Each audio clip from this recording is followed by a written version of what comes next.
All right, so we're going to break down a story that kicks off with a really simple problem, right? An empty gas cylinder.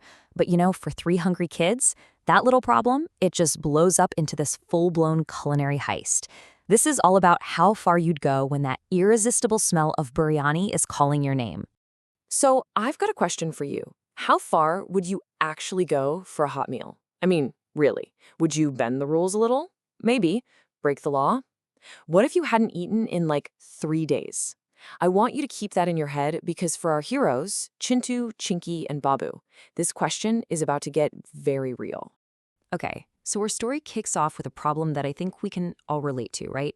A household crisis that's the starting gun for this whole crazy adventure. The house is totally out of cooking gas. And well, no gas means no stove, and no stove means no food. Simple as that. And their mother, she makes the stakes crystal clear.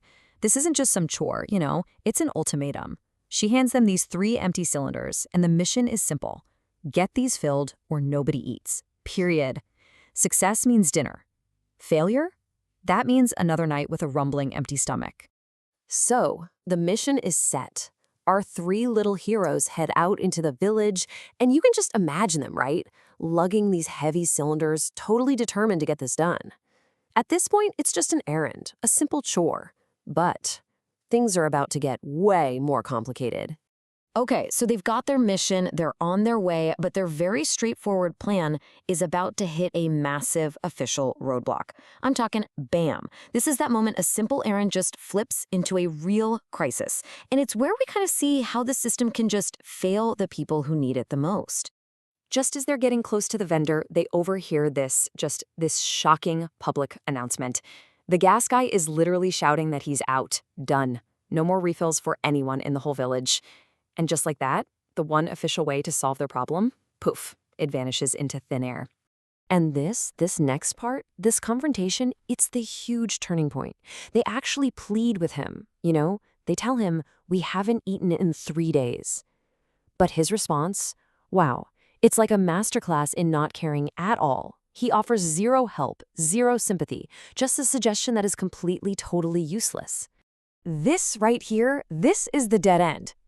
Go cook on a stove. I mean, seriously, that's the one thing they can't do without the gas he refuses to sell them. He just throws out this absurd piece of advice, turns his back, and walks away, leaving them totally and completely stranded. So what do you do now, right? You're hungry, you're desperate, and the system has just completely failed you. This is the pivot point. The whole story is about to shift gears from a simple errand into something a lot more creative. And that brings us to the third act. All the normal legal ways are gone. They're exhausted. So desperation sparks this brand new, totally unconventional, and criminal plan. They're about to take matters into their own hands for real. So what's the inspiration for this big new plan? It's not some brilliant idea that pops into their heads. Nope, it's a smell. That unmistakable, absolutely glorious aroma of chicken biryani cooking somewhere close by. And look, for three starving kids, that's not just a nice smell. It's a beacon of hope. Okay, and this is where the story just takes a hard turn into the absurd. Seriously. They follow the smell to a house, they peek inside, and what do they find?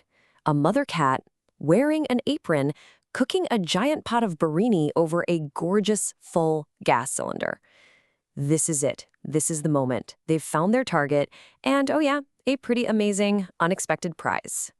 And right there, in a moment of pure, desperate genius, they cook up a plan.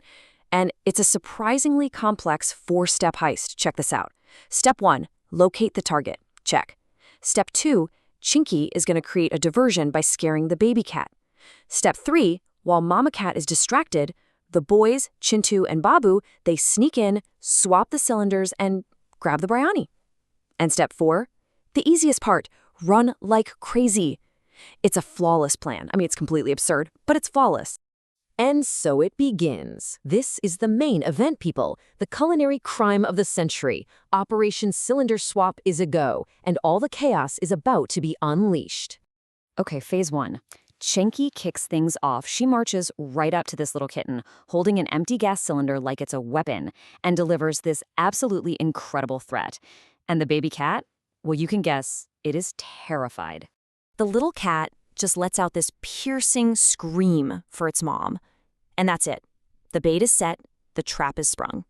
For our kids, that scream is the sound of victory. The diversion is working perfectly. And just like they drew it up, the mother cat hears her baby's cry of terror. She drops everything, rushes out of the kitchen to the rescue. And there it is. The target has left the building. I repeat, the target has left the building. This is the moment. This is their window. The kitchen is totally empty. That full gas cylinder and that pot of incredible smelling biryani are just sitting there, completely unguarded. Chintu and Babu, they don't even hesitate. They move in to finish the job. They immediately split up the work, based on their priorities, of course. Chintu, he's focused on the main objective, get that full gas cylinder. Babu, though, he has his eyes on the prize. He straight up declares, I'm taking the biryani. They came for survival, but man, they are leaving with a feast. And boom, mission accomplished. Chintu somehow manages to heave that full, heavy gas cylinder onto his shoulder. They did it. They successfully swapped the empty one for a full one. They got what they came for. And with Babu yelling this final, triumphant line, they make their getaway. Just picture it. One kid is running with a stolen pot of biryani, the other is struggling with a stolen gas cylinder, and an angry mother cat is hot on their trail. It is pure, beautiful chaos. And it really leaves you with a final thought, doesn't it? When survival is truly on the line, does the whole idea of right and wrong just start to look a little different?